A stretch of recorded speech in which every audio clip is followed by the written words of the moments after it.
could finish up strong, and they did. And they did finish up strong. So I'm glad they had fun, and I'm glad you saw it like that, because this is also the nice time to enjoy the time of playing rugby. You want to play in these big games. You want to get yourself, the best players in the world want to be part of the biggest game. So I'm glad you picked that up.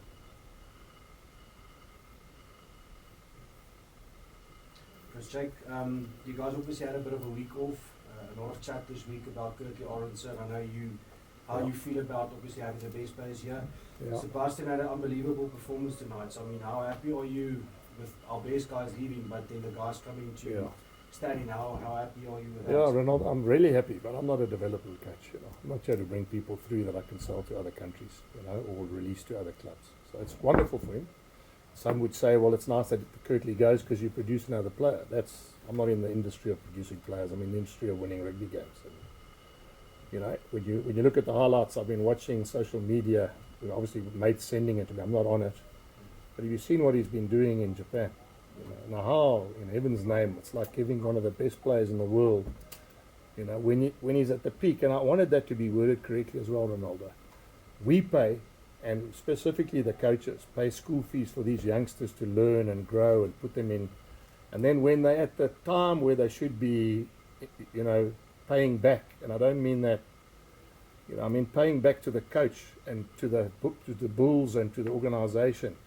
You want him to be running out here every single Saturday. You don't want to be waiting every year when the contracts come up for renewal that you might be losing, because all that thing just perpetuates itself. He goes. 2 years' time, Cameron goes. 2 years' time, Jan Hendrik goes. 2 years' time, and then, hey, have you seen there's a guy that's playing at Paul Gym?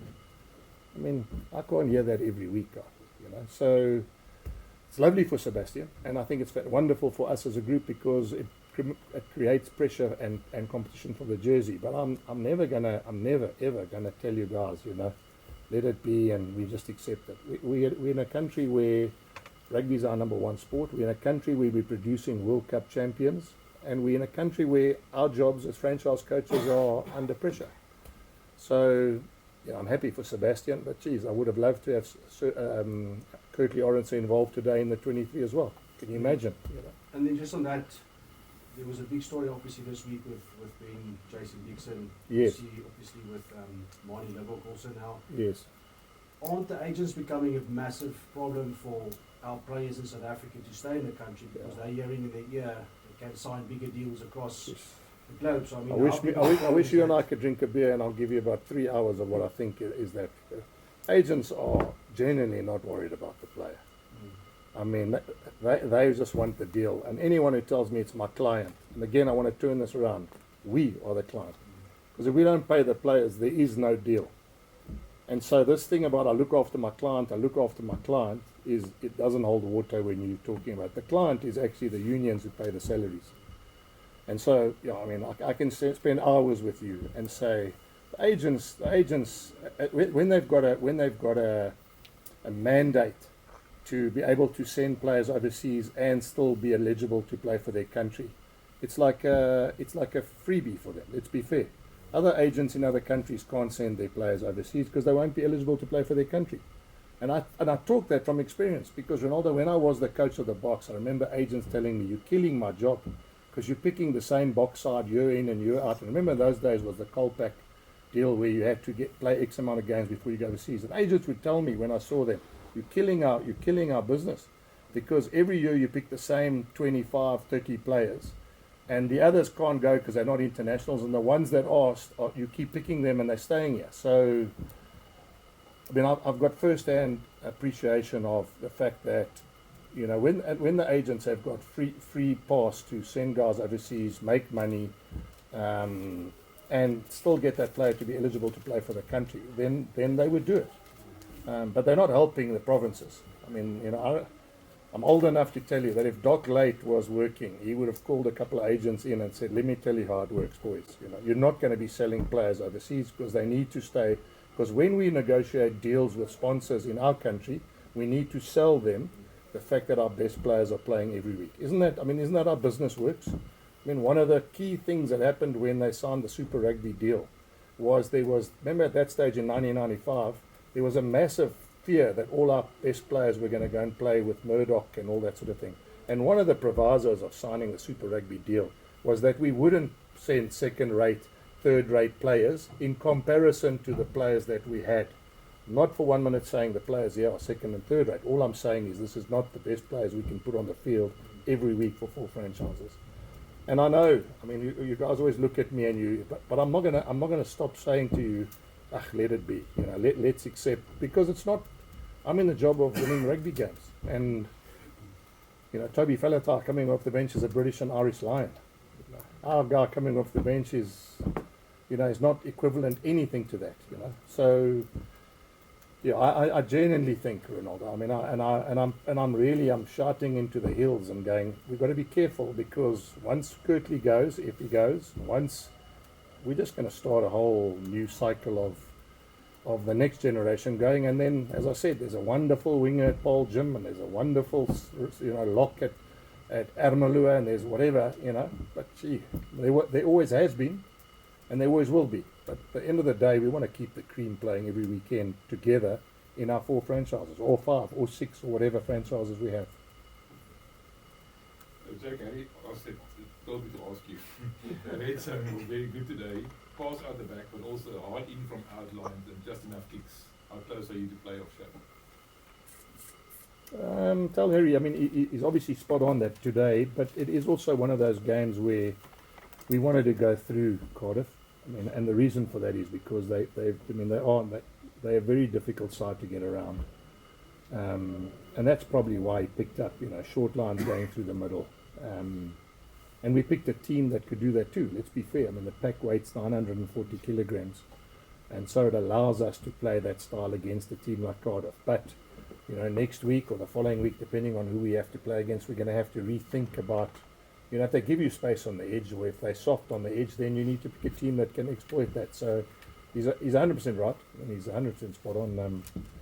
It was direct. It was. I mean, you consider how many carries a guy like Kubas Visa had in the first 50 minutes. I mean, that just tells you something. You know, there was obviously a design for him to hold on to the ball and carry it into those situations. So, yeah, I mean, he's spot on. Johan Goosen? Yeah. Geez, I feel for the guy, man. Yeah. And the one last thing, Cameron seems to me, from a layman's point of view, to bulked up a little bit. Am I right, or is it? Well, I hope you mean physically, as in gym, and not the buffet story again. You know? Some actually went the other It's his way. birthday. It's his birthday today, so How old is he probably he said to me he's getting old now. He's 22. Incredible, you know. Yeah. So. I mean, 22, I think Jan Hendrik turned 24 this week. You know, it's quite incredible. A lot of guys had their birthdays this week, 24, 22. Now, as I said to you many times, and I'm labouring the point in there, yeah. Well done, Joe.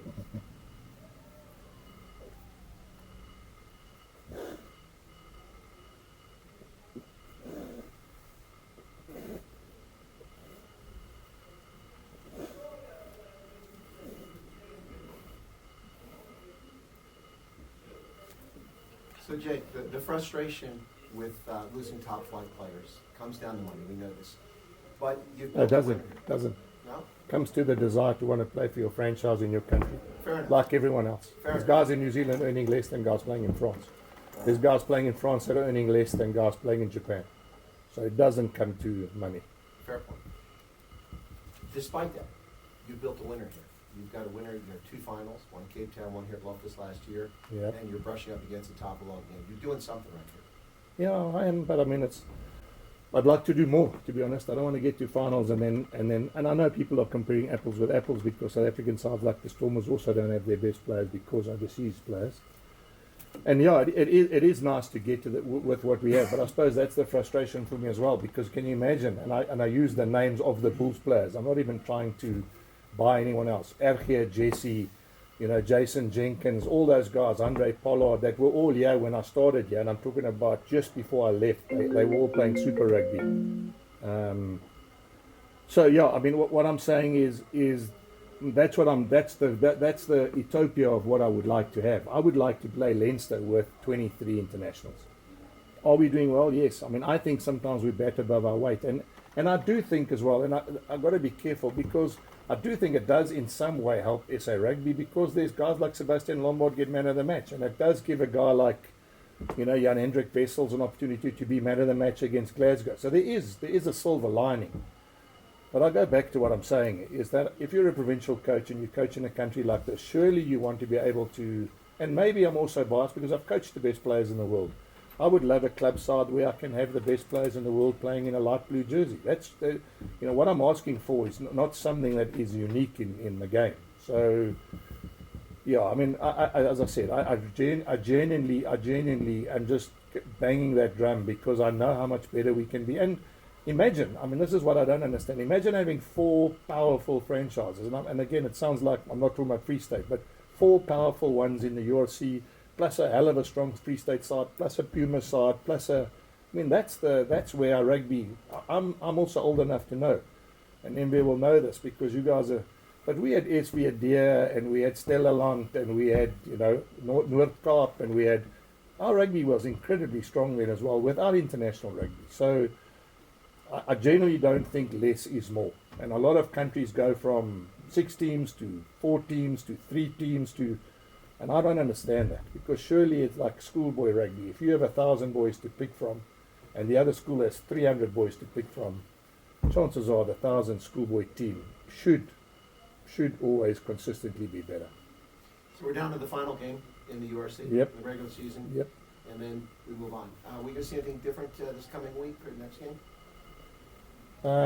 Look, I think one thing that I've got to just look at injuries first and see, and also it'll also be dependent on what happens in the rest of the weekend. There's so many permutations. Benetton playing Glasgow, that has an impact on whether we can get ahead of them or can't get ahead of them. So I'll have a rethink on Sunday evening once all those games are finished and see whether the permutations are we can come second, and if we can, and then we'll have to not rethink. We'll have to think about what is the way to make sure we give ourselves the best possible chance. I'm sorry, Simon? Thanks, Dick. I spoke to one of your assistant coaches some time ago while you were overseas, and you obviously had a very good run in the UK. It's a fact. I want to catch on where Ken was. And one of the talking points was the Bulls were playing very good rugby in the UK for various reasons, apparently. Or maybe they all want to sign contracts there. Besides, They got all the scouts and all the agents there. It's easy. They can while drink talking coffee in the about that, morning. I've got a second thought about my Yeah, question. yeah. So, and before today's game, I would have asked you what made the fact that it seems like when they come back here, they play under a different type of pressure. They play a different home side pressure. But today you've proved me wrong. I can't ask that question. So, Look. what's the answer? No, you know what, Simon? Again, without patting ourselves on the back, and it's not me. I'm saying the club. We've learned our lessons. We needed to play well overseas. We have, over the years, we've needed to be strong at the back end of the competition.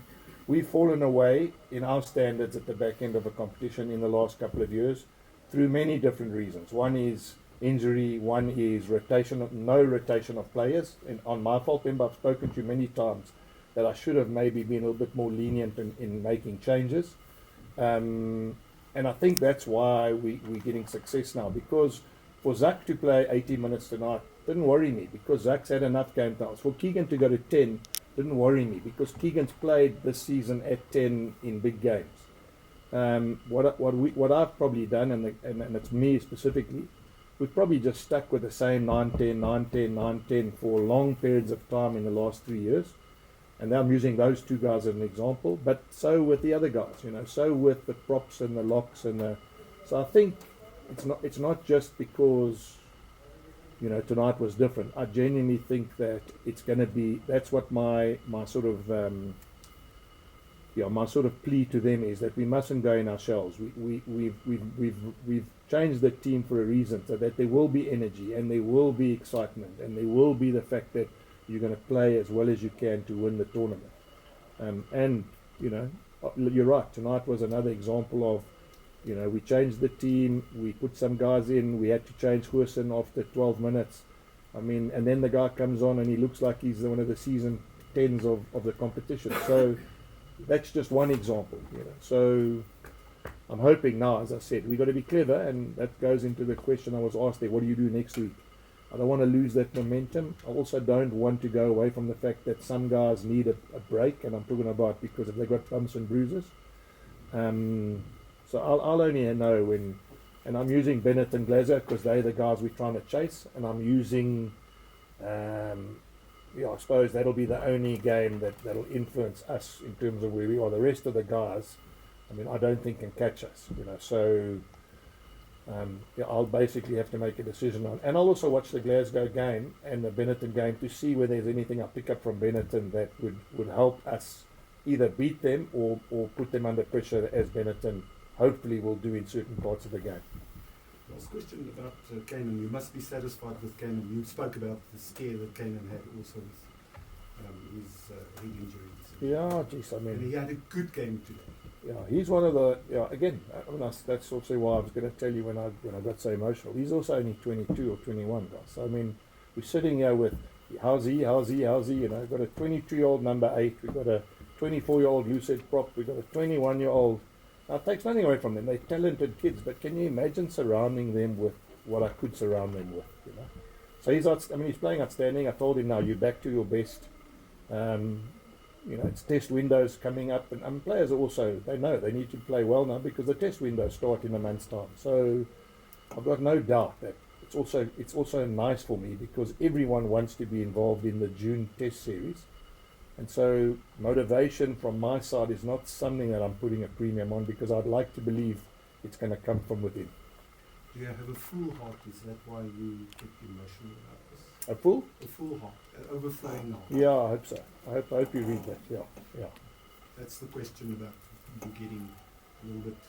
Yeah, but also because I'll talk about it later. Yeah, good. No, let's stop there. It's good. Thanks, Cliff. Yeah. Jake, sorry. With Goosen, you sort of ended where you just said you felt for him, but yeah. I was hoping for a bit more in terms of what your early impressions are. Yeah, but I mean, he goes 2 weeks in, then knee injury, 7 months out, 3 games in, knee injury, 8 months out. You know, I mean, you've got to think shit.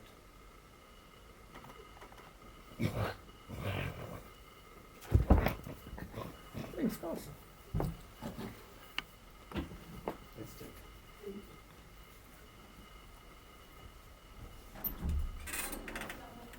Recording stopped.